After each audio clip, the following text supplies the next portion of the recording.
알고리즘의 성능 분석, 빅 O에 대해서 계속 처음부터 얘기해 오고 있었고요.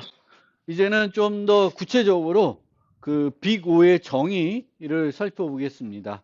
그리고 우리가 알고리즘 분석할 때 빅 O라는 표기법도 있지만 빅 세타, 빅 오메가, 리틀 O 뭐 몇 가지가 더 있는데 뭐 우리가 많이 쓰는 게 빅 O지만 다른 것도 있기 때문에 거기에 대해서도 좀 설명해 드리겠습니다. 그래서 빅 O는 이 알고리즘이 뭐뭐다, 어떤 빅 O다. 그러면 이 알고리즘은 얘보다 같거나 좋다는 거예요. 그러니까 이 알고리즘이 빅 O가 n제곱이다 라고 얘기하면 n제곱과 같거나 좋다는 거예요. 좋다는 거예요. n제곱보다 같거나 좋다. 그러면 빅, 이 알고리즘이 5n제곱이면 5n3승이라고 얘기해도 틀린 게 아니죠. 왜냐하면 얘가 5n제곱이면 이 알고리즘 성능은 어떻게 돼요? n제곱보다 같거나 좋은 거죠. 그럼 당연히 n상승보다는 같거나 좋겠죠. 마찬가지로 올라가는 거죠. 그러니까 항상 모든 알고리즘은 아마 가장 높은 게 이거잖아요. 그럼 얘보다는 이렇게 쓰면 다 맞는 거지. 틀리지는 않지. 근데 그렇게 하는 게 아니라 그래도 우리가 뭔가 그 시간 복잡도를 얘기할 때는 좀 더 정확한 거를 얘기하고 싶은 거니까 이렇게 하나 이렇게 얘기하는 거예요. 그리고 이제 이렇게 얘기할 수밖에 없는 게 우리가 완벽하게 분석하기가 어려울 수가 있어요. 얘를 정확하게 분석하기는 어렵기 때문에 뭔가 n제곱보다는 좋은 것 같은데 얼마나 좋은지를 우리가 나타내기가 어려운 거예요. 그래도 O n제곱이라고 얘기해도 틀려요, 안 틀려요? 틀린 게 아니죠.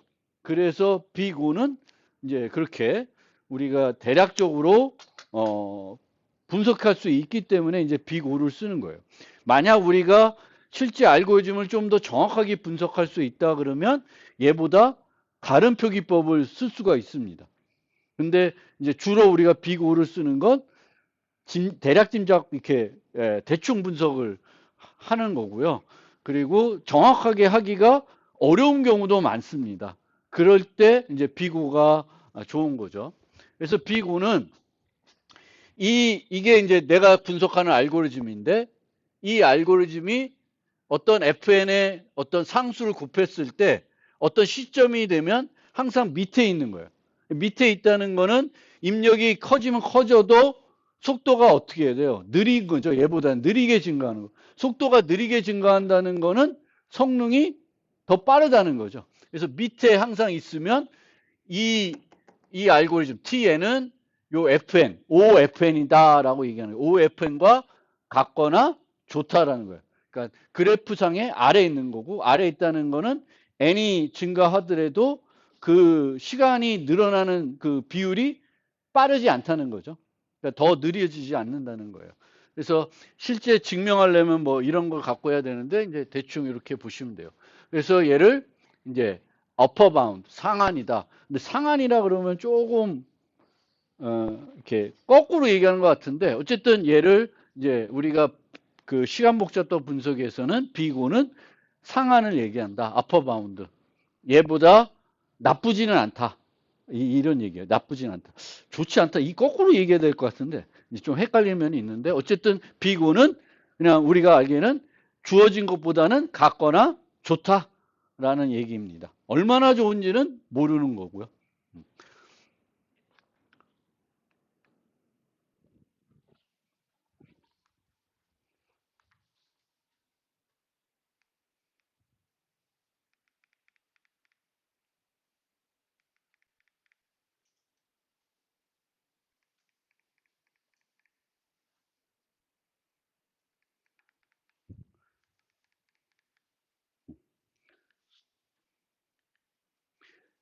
그래서 이제 이게 이제 비고인데 이제 그 만약에 이 TN이 NK승으로 NK승 최고차항이 NK승인 어떤 다항식으로 표현이 되면 이 TN은 5의 NK의 속하는 애가 되는 거예요. ONK. 그리고 그거를 우리는 앞에서 나오는 요걸 이용해서 뭐 어렵지 않게 증명할 수가 있습니다. 그리고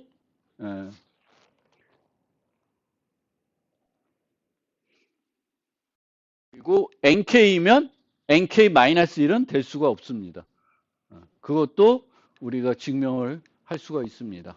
뭐 이게 중요한 건 아니고 아까 요게 이제 중요한 거예요. 우리가 말할 때 내가 n제곱에 들어가면은 이 시간 복잡도는 n3승이라고 n4승, n5승이라고 얘기할 수도 있는데 그렇게 얘기하면은 별로 의미가 없죠.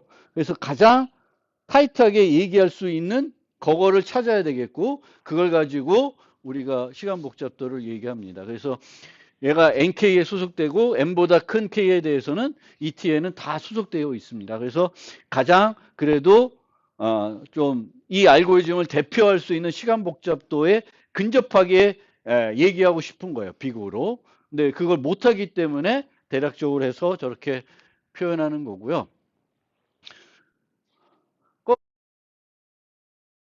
비오메가는 얘와 같거나 나쁘다는 거예요. 거꾸로인 거죠. 빅5는 얘와 같거나 좋다는 건데 알고리즘이 빠르다는 건데 얘는 얘와 같거나 느리다는 거예요. 그래서 어떤 알고리즘 상수를 넣으면 얘가 항상 위에가 있는 거죠. 이 그래프가 t가. 이 fn에 어떤 상수를 곱했을 때 얘가 그 증가하는 속도보다 얘가 더 빠르게 증가하는 거예요. 그래서 얘는 같거나 나쁘다. 그러면 모든 애들은 오메가 1에는 속하죠. 가장 빠른 알고리즘이 상수 비용이 드는 거잖아요. 그럼 모든 애들은 얘와 같거나 나쁘겠죠. 나쁘겠죠. 그래서 이렇게 돼. 얘는 얘보다는 좋거나 빠를 거고 얘보다는 같거나 느릴 거예요. 알고리즘들이 보통. 그래서 이런 식으로 이제 되는 건데 이 빅 오메가는 대략적으로 분석을 할 수가 없습니다. 그러니까 만약에 오메가 n제곱으로 분석을 했어요. 그러면 n제곱과 같거나 나쁘다는 거죠. 근데 만약에 얘가 실제적으로 오메가 n이면 이 분석이 틀린 거예요. 얘랑 같지가 않죠. 같거나 나쁘다 그랬는데 얘는 이 n제곱보다는 좋은 애죠. 그러니까 틀린 거예요. 근데 빅 O는 이보다 좋다 하더라도 이렇게 표현해도 문제가 없는 거예요. 그래서 실제로는 빅 오메가로 분석을 해서 뭔가 알고리즘을 설명해 주고 싶은데 많은 경우에는 정확하게 분석하기가 어려워요. 그래서 빅 오메가를 쓰고 만약에 이제 얘가 이거랑 같거나 좋고 얘와 같거나 나쁘면 같다라는 거죠. 그래서 둘 다 증명이 되면 이제 빅5 n제곱이고 빅 오메가 n제곱이면 얘는 n제곱이라는 거예요. n제곱. 그래서 이제 책들 보면 그냥 이 빅세타로 표현하는 경우가 있고 그럼 정확하게 분석을 해서 이 알고리즘은 요 성능이다 라고 이제 정의할 수 있을 때 주로 빅세타를 씁니다. 근데 저는 가급적 이제 빅세타를 뭐 표현 안 하고 그냥 빅5로 조금 틀리게 분석할 수도 있으니까 부정확하게 분석할 수 있으니까 빅5로 이제 주로 분석을 하고 많은 경우 그냥 대략적으로 분석하는 형태로 분석을 하기 때문에 그렇게 했을 때 대략적으로 분석해도 틀리지 않는 분석이 되는 게 빅5가 되는 거죠. 그래서 우리가 많은 경우 빅5로 분석을 하게 되겠고 요런 게 주어지면은 이렇게 다항식이 주어지면은 이제 이 TN이 정확하게 분석했다라는 근거가 있으면 당연히 얘는 세타 n 제곱이에요. 근데 이 자체가 정확하지 않을 수도 있는 거죠. 분석 결과가. 그래서 이제 여러 가지 가정이 있을 수도 있고 그래서 분석입니다. 근데 요것만 놓고 봤을 때 얘를 빅5로 분석을 해보면 얘는 n제곱이니까 O, 빅 O, N제곱이겠죠. 그럼 N제곱보다 같거나 좋은 거예요. 근데 ON으로 표시할 수는 없죠. 모르는 거지, 이거는. ON보다 같거나 좋을지는 모르는 거고. 그래서 얘는 틀리는 거예요. 얘는 맞고, 얘는 맞고, 얘도 맞습니다. 왜냐하면 얘는 이게 둘 중에 하나는 맞겠지. 이 둘 다가 맞으려면 세타 n이어야 돼. 근데 세타 n은 아니기 때문에 이제 우리가 어떤 거를 주어졌을 때 보시면 되겠습니다. 그리고 리틀 오라는 것도 있는데 뭐 거의 쓰이지는 않으니까. 그래서 리틀 오는 항상 좋은 거예요. 항상 좋은 거. 원래 빅 오는 같거나 좋다는 건데 리틀 오는 항상 좋다라는 겁니다. 뭐 근데 거의 쓰이지 않으니까.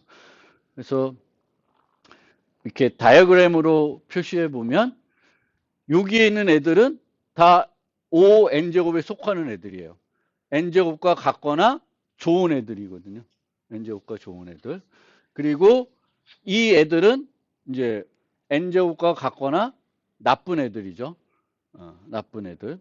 그래서 오메가 N제곱으로 표시가 되겠고, 요 두 개를 이제 결합해서 보면은 이제 요쪽은 뭐예요? N제곱보다는 항상 좋은 애들이죠.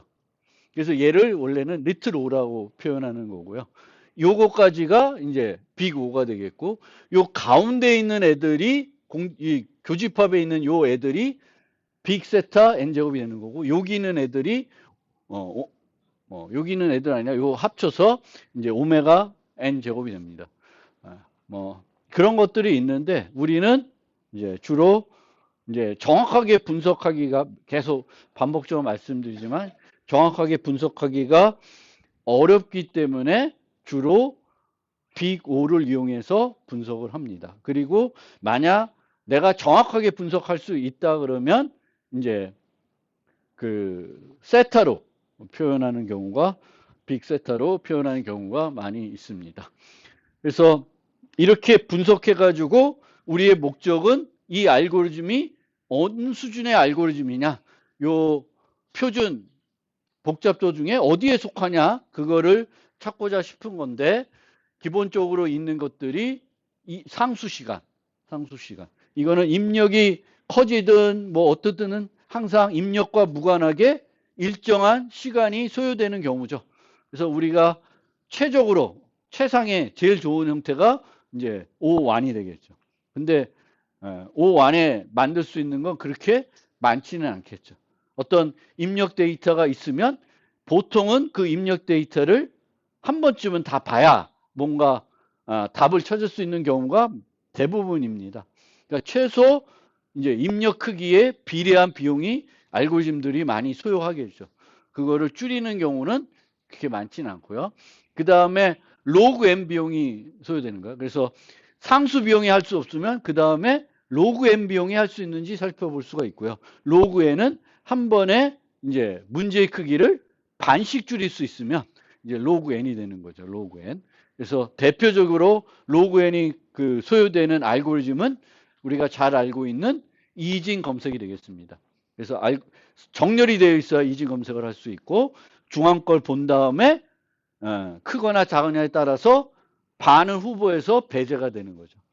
그래서 그럴 때 이제 로그 n이 되는 거고 그 다음이 입력이 크기가 n이면 n개가 뭔가 입력으로 주어지면은 이제 그 n개를 최소 한 번씩은 봐야 된다. 그러면 ON이 소요되는 거고 우리가 선형 검색 이런 것들은 이제 ON이고 많은 경우에 우리가 이 정도만 만들어도 행복하죠. 보통은 이제 주어진 입력 크기에 비례한 어떤 알고리즘을 만들어도 이제 쓸만한데 실제 n이 매우 크면 ON도 너무 비용이 많이 들어가 있는 것일 수는 있어요. 그래서 그렇게 되겠고 ON에 하기 어렵다. 그럼 그 다음 우리가 목표로 삼아야 될 게 n 로그 n이죠. n 로그 n은 의사선형 시간이라 그럽니다. 의사선형. 그래서 그 정렬 알고리즘 중에 좋은 정렬 알고리즘들이 O n 로그 n 비용이 소요되는 거고 비교 기반 정렬 알고리즘은 이보다는 더 좋게 만들 수 없다는 게 증명이 되어 있습니다. 그래서 합병 정렬, 빠른 정렬, 힙 정렬 요 세 가지 정도가 있는데 물론 우리가 해볼 팀 소트니 뭐 인트로 소트니 이런 이제 라이브러리에 쓰는 알고리즘들이 있는데 이 라이브러리에 쓰는 알고리즘들은 어떤 특정한 알고리즘을 하나 쓰는 게 아니라 여러 개 알고리즘을 혼합해서 쓰는 그런 알고리즘이 되겠고 그냥 단순한 하나의 알고리즘을 우리가 쓴다고 했을 때에는 이제 n 로그 n이 베스트가 되겠고 그 다음에 n제곱 그 다음에 이제 다차 시간 알고리즘들이 있을 거고 지수 시간, 계승 시간 알고리즘 계승이 가장 이제 시간 복잡도 중에 나쁜 카테고리 중에 범주 중에는 가장 나쁜 거고요. 지수 시간만 들다 하더라도 n이 크면 실제 사용하기 어려운 알고리즘이에요. n이 조금만 커도 세워라 내워라 걸리겠죠. 그래서 다차 시간 같은 경우도 차수가 뭐 n의 100승이다 이러면 이것도 n이 좀만 커져도 실제는 다차 시간이더라도 이제 별로 의미가 없을 수 있는데 그래도 이제 그런 것들도 n의 100승, n의 1000승 이래도 다차 시간이라고는 하죠. 네, 뭐 그런 겁니다. 그래서 어쨌든 간에 우리의 목적은 입력 크기 n에 비례를 하는 알고리즘을 이제 목표로 해야 되겠지. 그걸 만들 수 있는지 살펴볼 필요가 있고요. 지난 시간에 말씀드린 것처럼 입력 크기 자체가 n제곱, 뭐 n3승일 수가 있어요. 뭐 행렬을 갖고 논다 그러면 n by n 행렬이면 이제 n제곱이죠. 입력 크기는. 행렬에 있는 모든 요소를 한번 보려면 n제곱 비용이 들어가는 거예요. 그 다음에 이제 비고를 분석할 때 일반적으로는 우리가 이제 그 반복문을 살펴보면은 이 알고리즘의 비고가 뭔지 알 거고 재기함수는 조금 더 복잡한데 이런 알고리즘들을 분석할 때 보통은 입력 크기 하면은 우리가 많이 살펴보는 것들이 배열을 입력받는다고 알고리즘들이 배열을 입력받는 알고리즘들이 많고 그럼 그 배열에 있는 요소의 개수가 뭐냐? n개다. 그러면 입력의 크기는 n이다. 이렇게 얘기하고 분석하면 문제가 없어요. 그런데 이제 어떤 경우에는 그렇게 분석하기가 가능하지 않은 경우들이 있고 그럴 때에는 이제 입력 크기를 정확한 정의에 따라서 대략 대충적으로 분석하는 게 아니라 정확한 정의를 가지고 분석을 해야 됩니다. 대표적인 것들이 정수를 입력으로 봤는데 이 정수가 크고 작음에 따라서 비용이 달라지는 경우 정수 하나를 받으니까 뭐 입력 크기가 1이다 이렇게 생각하면 안 되는 거예요. 이럴 경우에는 이제 정확하게 입력 크기를 고려해서 분석을 해야 됩니다. 근데 모든 경우에 이렇게 해야 될 건 아니고 예외적인 경우에 해야 돼요. 그러니까 예를 들어 보면 여기에 알고리즘 하나 주어져 있는데 이 알고리즘은 주어진 정수 x가 소수인지 판단하는 거예요. 소수. 근데 이 소수의 반대말이 뭐예요? 합성수예요. 합성수는 이제 1보다 큰 약수를 갖고 있는 거죠. 약수를 갖고 있고요. 약수를 갖고 있다는 건 n 이퀄 a, b 요걸로 표현될 수 있는 거죠. 그럼 a와 b는 무조건 뭐보다 작아야 돼? 루트 n보다는 작아야 돼요. 둘 다 루트 n보다 크면 n보다 커지겠죠. 그럼 말이 안 되는 거니까 a, b 합성수인데 합성수면 약수를 가질 테고 그 약수는 반드시 루트 n보다는 작아야 돼요. 어떤 약수는. 그러면 우리가 이 프라임을 인지 여부를 살펴볼 때 1부터 n-까지 다 나눠볼 필요는 없고 어디까지만 나눠보면 돼. 루트 n까지만 나눠보면 되는 거고 루트 n까지 쭉 나눠봤는데 나눠진다. 그러면 얘는 소수가 아닐 거고요. 안 나눠진다. 그럼 소수가 되는 거예요. 그래서 이 알고리즘이 이렇게 우리가 쓸 수 있고 이런 알고리즘도 이제 재기함수가 아니라 이제 반복문으로 되어 있으니까 뭐만 살펴보면 돼? 반복문을 살펴보면 되죠. 근데 반복문은 여기 n이 됐네. 틀렸다. x 루트 x 루트 x 오타. 그렇죠? 이렇게 주어진 정수 x의 이제 스퀘어 정도까지 하면 돼요. 그러면 이제 반복해야 되는 횟수가 x의 2분의 1승 정도만큼 반복을 해봐야 되겠죠. 그럼 얘의 시간 복잡도는 어떻게 되는 거야? 얘의 시간 복잡도. 그리고 얘의 입력 크기는 어떻게 되는 거야? 그래서 얘의 입력 크기는 우리가 아까 선형 검색할 때는 정수가 n개 주어지면 입력 크기가 n이라고 했죠. 근데 얘는 정수 하나니까 그것과 생각해가지고 얘는 입력 크기가 1이다. 그러면 분석이 안 되죠.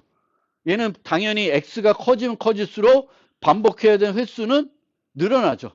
그럼 그걸 반영해가지고 이제 뭔가 분석을 할 수가 있어야 되겠고요. 그렇기 때문에 실제 원래 비교에서 입력 크기는 정확하게는 그 입력을 컴퓨터에 표현하기 위한 문자 수가 됩니다. 문자 수. 그러니까 x를 표현하기 위한 문자 수가 돼요. 근데 보통 우리가 데이터는 컴퓨터 내부적으로 어떻게 표현해요? 비트로 표현하죠. 2의 보수는 뭐 그냥 일반적으로 비트 표현으로 표현한다 그래요. 그러면 수가 커지면 커질수록 필요한 비트 수는 늘어나겠죠. 그러니까 그게 늘어나는 그 정도를 가지고 분석을 해볼 수가 있습니다. 그러면 x가 주어졌을 때 이 x를 비트로 표기하기 위한 비트 수는 어떻게 되냐면 로그 2 x 정도 돼요. 로그 2의 x 정도가 이제 비트 수가 돼요. 그럼 얘네 입력 크기 n은 로그 2의 x 정도가 되는 겁니다. 물론 이제 비트 수로 우리가 표현하지 않고 또 다른 방법은 뭐냐면은 정수가 1, 2, 3, 4, 5다. 그러면 얘를 입력하려면 키보드를 몇 번 쳐야 돼? 5번 쳐야 되죠. 그러면 그 수를 가지고도 우리가 분석할 수 있습니다. 그럼 그렇게 분석하는 거하고 비트로 분석하는 거의 차이는 하나는 로그 2x로 돼야 될 거고 이 타이핑 할 때는 로그 10의 x로 이렇게 표현이 돼요. 그러니까 로그의 단위만 바뀌지 큰 차이는 없습니다. 그러면 우리가 비트 수로 표현하게 되면 이제 이렇게 되겠고 그러면 x는 2의 n승 정도 내가 4비트 쓴다.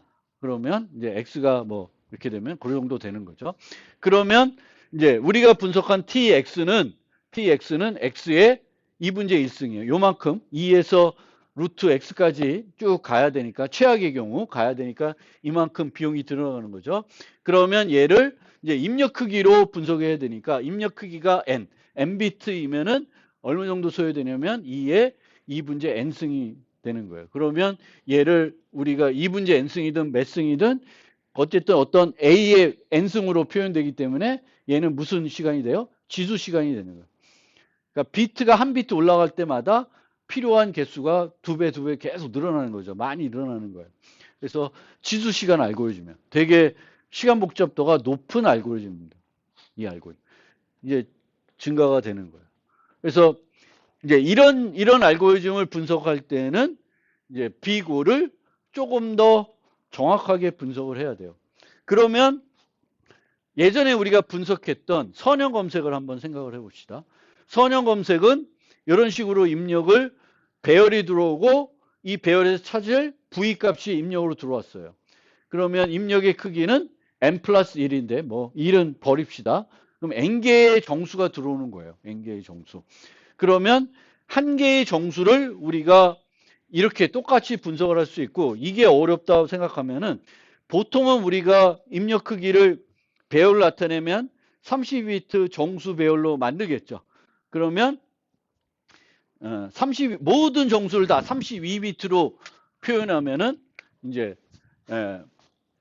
그 K개의 배열 크기가 K면은 우리가 필요로 하는 비트 수는 N은 32K가 되겠죠. 그렇죠? 정수를 10개 쓴다. 그럼 우리가 총 그 10개의 정수를 컴퓨터로 표현하기 위해 320비트를 쓰는 거예요. 근데 얘는 반복을 얼마만큼 해요? K번만큼 해요. 그리고 이거를 분석하면 이렇게 돼요. 그러면 아까는 이렇게 썼지만 어떻게 쓸 수 있냐면 N이 32의 K니까 K는 이렇게 되죠. 32분의 N이 되겠고 여기다가 N의 32분의 3을 더해도 뭐 이게 다 상수니까 결국은 n이죠. 최고차항이 n이잖아요. 그러니까 5n이에요. 그러니까 우리가 대략 짐작적으로 n개고 내가 n번 반복하니까 5n이다. 얘기해도 문제가 없는 거고, 조금 더 정확하게 분석하기 위해서 입력 크기를 원래대로 해서 분석을 해도 차이가 없습니다. 그러니까 일반적인 경우에는 굳이 얘가 비트로 표현한 몇 비트지 막 이런 거 분석할 필요 없이 배열 입력이 들어오고 그 배열이 이제 주된 입력의 요소면은 그냥 입력 크기는 배열이 n개짜리 들어오면 n이다. 이렇게 놓고 분석해도 문제는 없습니다. 다만 문제가 될 수 있는 이런 형태의 알고리즘들이 이제 들어오면은 이제 제대로 분석을 하셔야 되겠고, 그래서 비교 분석할 때 이제 요거 하나 주의해야 되겠고, 그 다음에 또 하나, 얘도 뭐 비슷한, 그거랑 비슷한 알고리즘이에요.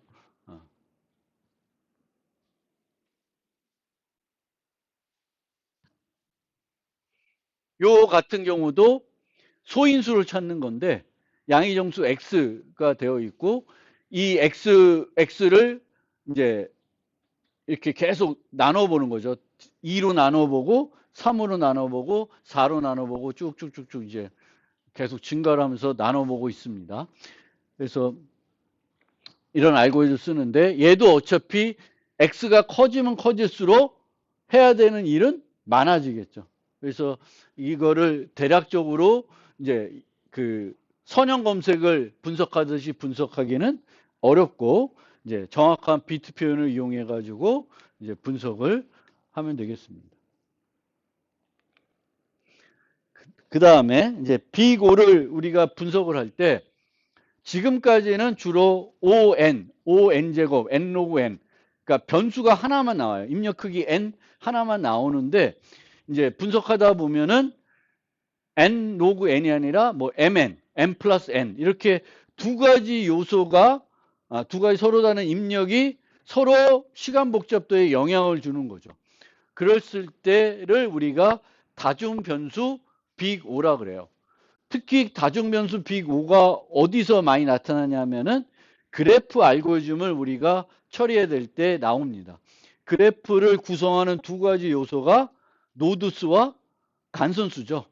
그래서 보통 우리가 노드수를 n개, 그리고 간선수를 m개로 놉니다.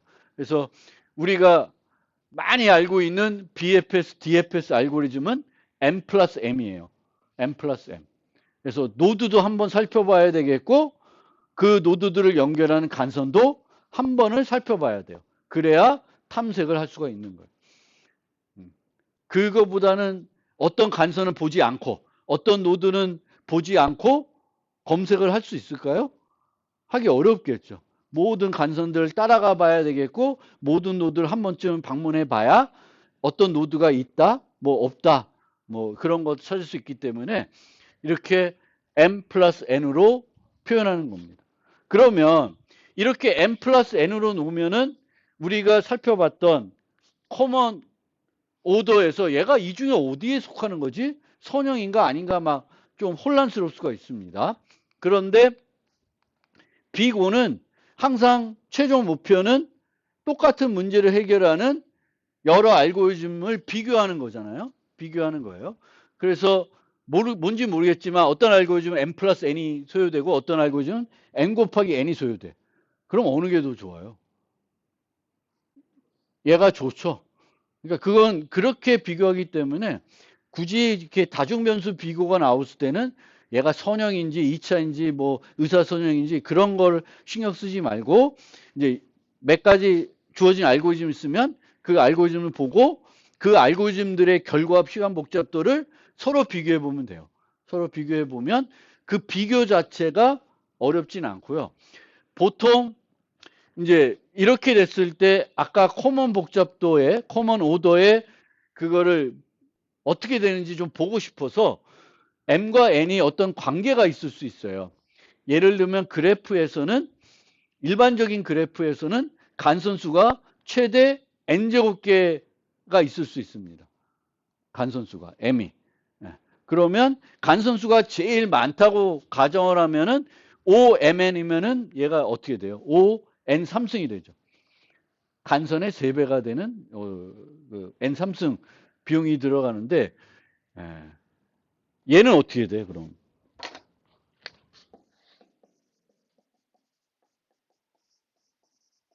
이렇게 표현이 되는 거죠. 저 M 플러스 N은 M이 한 N제곱 정도, 최악의 경우 N제곱 되니까 이렇게 표현하면 이렇게 돼요. 근데 ON제곱이 된다는 표현보다는 요 표현이 정보를 더 많이 줍니다, 우리한테. 아, 얘는 최소 간선은 한 번씩은 봐야 되겠고, 노드들도 한 번쯤 봐야 되는구나. 얘는 이제 그 정보가 안 나타나죠. M이 사라져 버리기 때문에.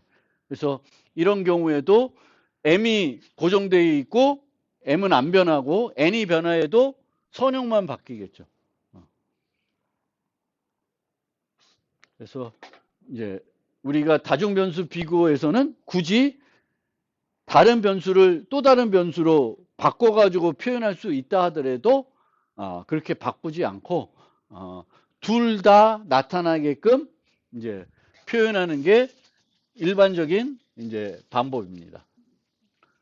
그래서 비고를 우리가 사용할 때 다중변수 비고들이 나올 수 있는데 이제 다중변수 비고들이 나오면 그 다중변수들을 다 나타내게끔 분석을 하는 것이 우리가 알고리즘 분석할 때 더 많은 정보를 주기 때문에 이제 저걸 쓰게 되겠고 또 이렇게 분석을 하게 되면은 이제 또 분석이 어렵지 않냐 비교가 어렵지 않냐 그런데 이제 이렇게 나오면 이런 식으로 나오기 때문에 이제 이 나온 결과들을 서로 비교해서 어떤 게 좋은지는 직관적으로 우리가 보면 알 수가 있습니다. 그래서 너무 어렵게 생각할 필요는 없고요.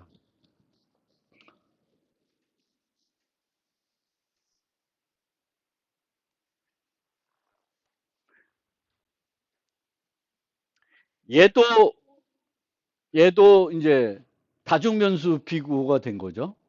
그러니까 얘는 뭐냐면은 이동 평균 계산하기예요. 이동 평균. 그래서 구간별 평균을 구하는 건데 이 구간의 크기가 m이 되겠죠. 그래서 이 m 구간마다 이제 분석을 하게 되는데 요 알고리즘은 매번 요 구간을 항상 새롭게 다시 계산하는 거예요. 새롭게 다 계산하는데 그러면 이제 중복적인 계산이 좀 소요되는 거죠. 그러니까 왜냐하면 우리가 평균을 구하려면 다 더해야 되잖아. 그럼 이만큼 더 구해서 이제 평균을 구한 다음에 그 다음 구간을 구하려면은 요만큼은 이미 합계를 계산했는데 요만큼을 다시 또 하는 거죠. 중복 계산을 하게 되는 겁니다. 그래서 이럴 때는 내가 바라보는 윈도우를 조금씩 이동해 가지고 이제 선형으로 이 계산을 할 수가 있습니다. 이제 그렇게 내가 바라보는 구간을 이렇게 이동하면서 이전에 사용했던 어떤 계산들을 다시 하지 않고 활용하는 그런 기법을 우리가 슬라이딩 윈도우 기법이라고 그래요. 그래서 슬라이딩 윈도우 기법은 보통 이런 알고리즘들 그 어떤 그 mn 정도의 비용이 드는 걸 그냥 on에 한 번씩만 보면 이제 되는 거죠.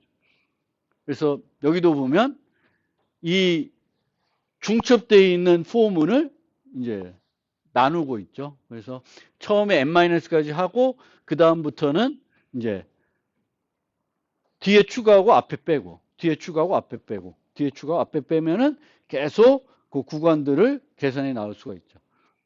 그래서 이런 식으로 이제 이렇게 부선하면 이제 BON에 할 수 있습니다. 그래서 이 슬라이딩 윈도우는 특별히 뭐 다른 챕터에서 어떤 설명드릴 그런 시간이 없어서 그냥 여기서 우리가 다중 변수 비고 나온 김에 이제 한번 소개해 드린 거고요. 은근히 간단한 알고리즘을 개선할 때 이제 슬라이딩 윈도우를 쓰는 경우가 또 제법 있어요. 그래서 알고리즘 설계 기법 중에 그냥 알고 있으면 활용할 수 있는 거죠. 그래서 기억해 두시면 활용이 가능한 그런 알고리즘이겠습니다. 그 다음에 이제 시간 복잡도 얘기는 좀 끝났고, 공간 복잡도 얘기를 해야 되는데, 물론 시간 복잡도에서 재기함수를 분석하는 거는 계속 이제 좀 더 얘기를 해야 돼요. 이제 1장에서 다 얘기한 건 아니고, 1장에서 그 재기함수의 시간 복잡도를 분석하는 한 가지, 그 기본적인 어떤 방법은 그 합병 정렬 분석하면서 설명해 드렸어요. 근데 이제 많은 우리가 재기 알고리즘들을 만나게 될 거고, 그 재기 알고리즘들을 분석하는 건 그렇게 쉽지 않아요. 그리고 그렇게 쉽지 않기 때문에 이제 도사 정리와 같은 어떤 도구들도 있는 거고요. 그런데 공간 복잡도는 이 재기 함수에서는 뭘 우리가 이것도 앞서 한번 말씀드린 것 같은 상황인데, 재기 호출을 하게 되면은 이제 우리가 재기 알고리즘을 분석할 때 뭘 그려봐라 라고 말씀드렸냐면은 재기 호출 트리를 그려보라 그랬어요. 그래서 처음에 호출해서 얘가 또 내려가서 이런 식으로 두씩 내려갈 수도 있고, 어떤 경우에는 이렇게 셋씩 내려갈 수도 있어요. 그래서 어떤 식으로 재기 호출하냐에 따라서 이제 이런 식으로 퍼져 나갈 수 있습니다. 그런데 공간 복잡도를 분석할 땐 시간 복잡도는 이 그림이 어떻게 퍼져 나가는지가 중요한데, 공간 복잡도 입장에서는 이게 어떻게 함수 호출되면 요거 호출되고 요거 호출되고 이렇게 내려와서 이제 더 이상 없으면 다시 올라가서 뭐 이런 식으로 이제 이 트리를 그렸을 때 이 트리에서 이 함수 호출이 일어나는 그 순서는 뭐랑 같아요? 이 호출에서 DFS를 하는 것과 똑같죠.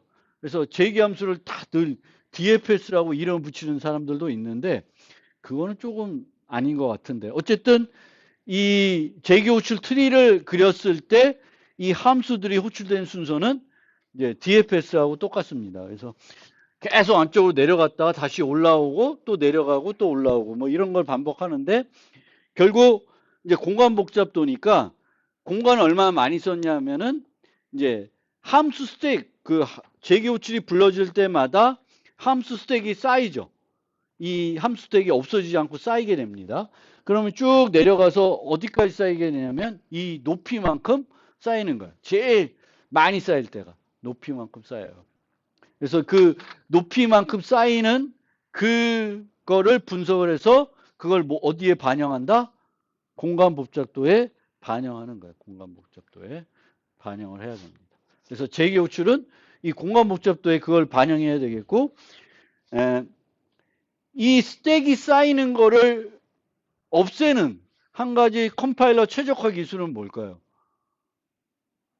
재기 호출될 때 이 함수 스택이 쌓이잖아요.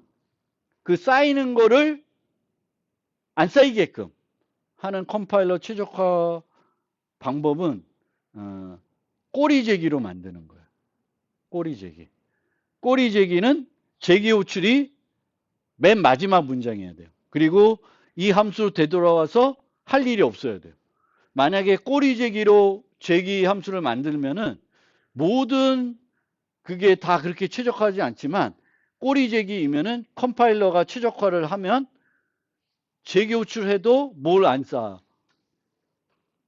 그 스택을 안 만들어 놔요. 그냥 만들었다가 버리고 또 그 다음 함수를 만들어요. 그렇게 되면 여러 번 재기 호출을 해도 스택이 안 쌓이죠. 그러면 그 공간 복잡도가 없어지는 거니까 그게 한 가지 방법이고, 나중에 알겠지만 이제 이 재기 함수에서 막 이렇게 하는데 이제 피보나치 수 같이 여기에 뭐 피브 3 여기도 피브 3 가다 보면은 막 똑같은 인자 갖고 여러 번 호출하잖아요. 그래서 이 여러 번 호출하는 게 또 재기 함수의 그 재기 알고리즘의 그 성능에 나쁜 영향을 주죠. 그러면 그거는 어떻게 해결하냐면, 한 번 호출해서 그 결과를 알아낸 뭐 피브 3이다.